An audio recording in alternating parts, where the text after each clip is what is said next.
Different things you can do at these different points. So our gallbladder 1 was just a reference point. We're not really going to treat that today.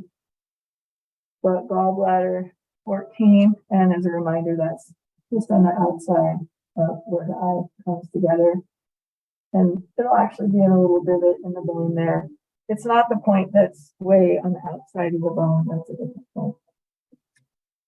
Gallbladder 14 is really nice, gently. That is a thumb width above the eyebrow in the middle of the eye. It's really nice with gentle fingertips. It's okay if you want to use your other fingers, like on the other points that are really nice in the face, or just do one point at a time.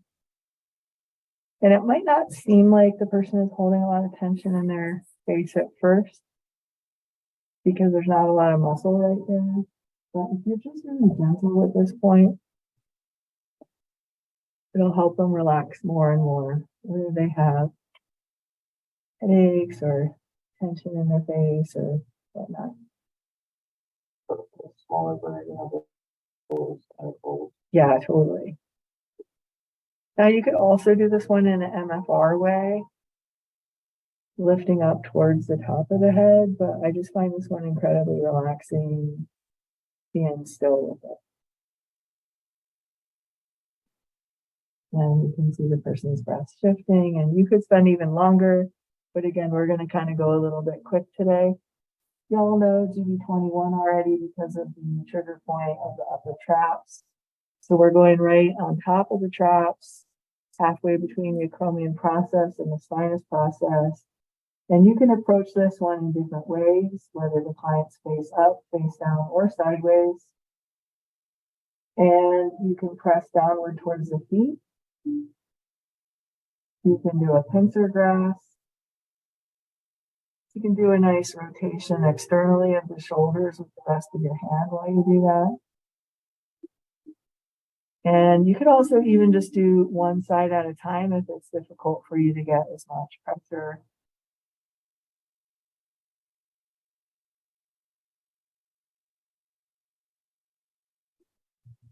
And again, since we really worked this one a lot yesterday, and you know it, I'm not going to spend as much time on that one, but feel free to integrate shoulder range of motion while you're massaging it.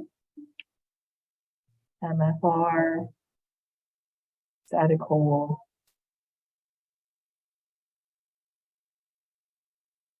All right, now we're going to have the client roll to their side. Could you roll with the side up, please?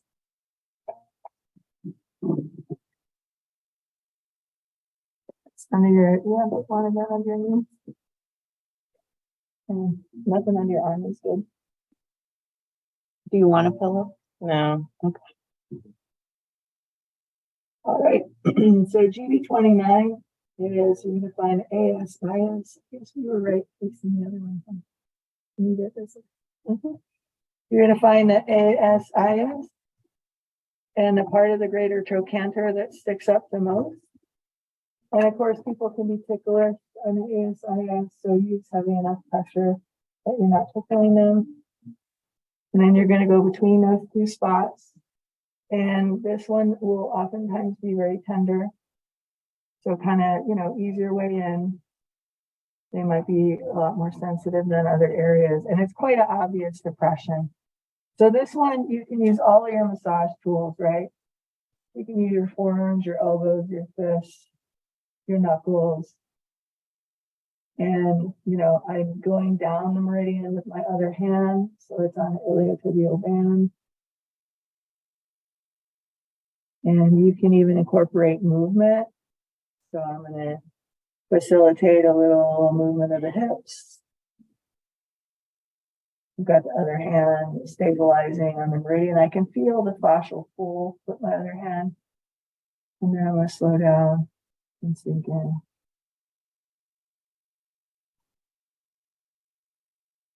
And how's the pressure?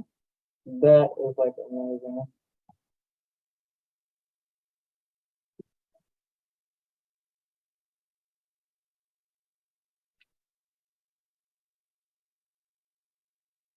This is another one of those areas that for some reason a lot of massage therapists don't get as far forward on the hip. And people for sure have issues here, right, with their medius and minimus. And as far as acupressure and MFR, we're on the gallbladder line and the lateral fascial line. So people need this one. You could spend even more time with them on it, but again, just for the sake of a quick demo, I'm gonna work the tissue out and move on. You have any questions? Is this speed good for you? Yeah. Okay, good. So now for GB30, we're going to find the prominence of the greater trochanter. And then we're going to go into where the sacrum would come together at the sacral hiatus.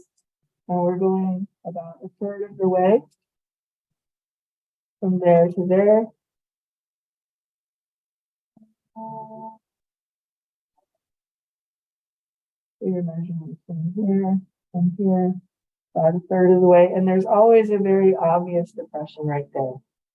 People have a piriformis trigger point here often. It's often very tender. Like we talked about, right in the name of the point is jumping circle. So you don't want to make them jump off the table. Again, we can incorporate movement. So I'm going to start off with like some warm up. Some hip movement. I got my other hand on iliotibial band to hold the lateral line. And then I'm going to sink in and incorporate a little bit of MFR.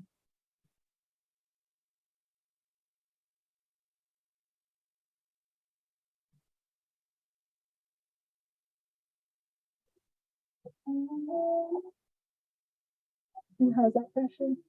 Would you prefer more or less? Anything?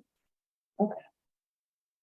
Now, because this is the trigger point for piriformis, it is occasionally possible with the sciatic nerve, if they felt any numbness tingling, you would just move. But, 95 times out of 100, that they're really good to work just this directly. You can take this in different directions. So same point, MFR, pulling in different directions. So these acupressure points can really be MFR holes or like hand areas to get your grip and start your MFR.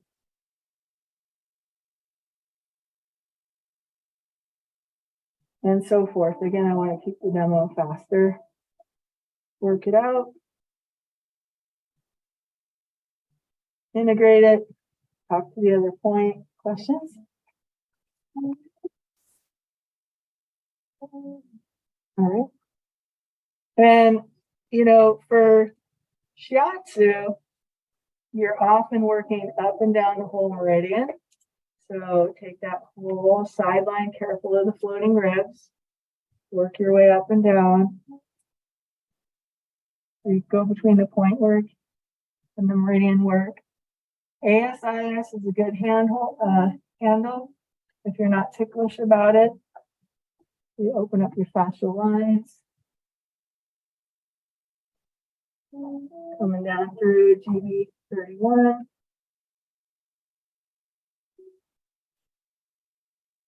So take your time with everything you know about the lateral fascial line.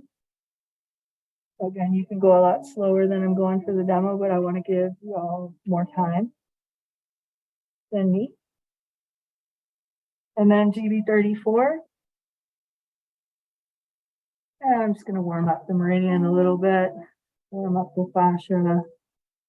Find the head of the fibula.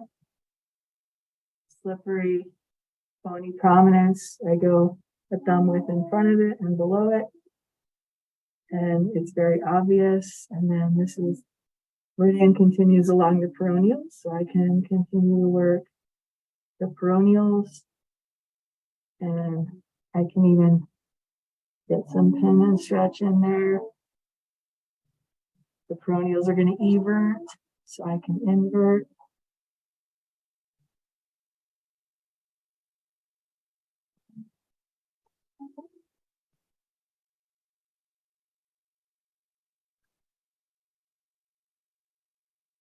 And I could really take my time with this fascia.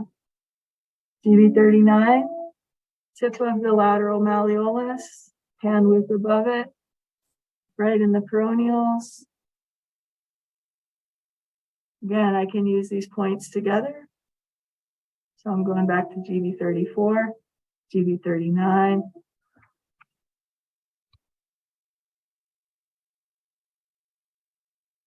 And integrate your various massage techniques.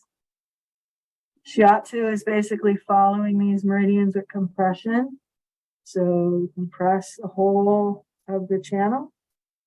All right, let's have you start face up, please. All right, in the root meridian, we're not going to work liver 14. We're really just going to work down here at liver 3. So I was saving the feet for last. So we're going to do the liver and bladder feet points last.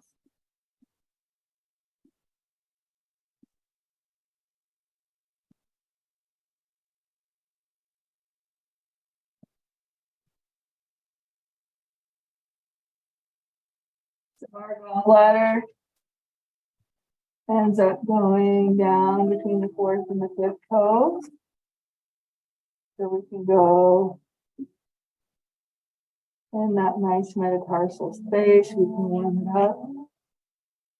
We can do some nice stretching. Working through the metatarsal space. And then out to the 4th toe at the base of the nail. We can squeeze gently there. We can circle the toe.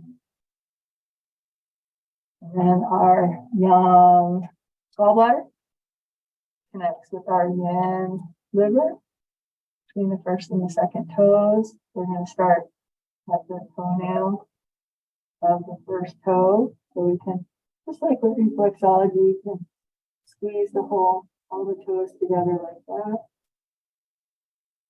Or you could add a little rotation, get some movement going, or just squeeze with a fingertip.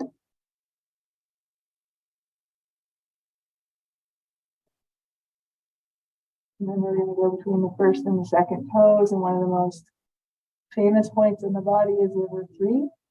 So right where the metatarsals come together in the knee, you want to be in the soft tissue. And you can hold that steady bilaterally. You can hold it with kidney 1 on the base. You can do MFR. You can do pin and stretch. And it can be tender on people. This is one that's nice to be a little more gentle with. I'm going to kind of just gently get the chi moving here with a little jostling.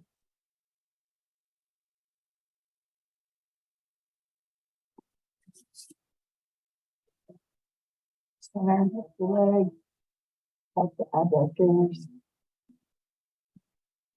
And you can talk to both at the same time when you're going about it. So medial side of the leg, lateral side of the leg, between 1st and 6th toes, 1st and 2nd toe. Like so. All right.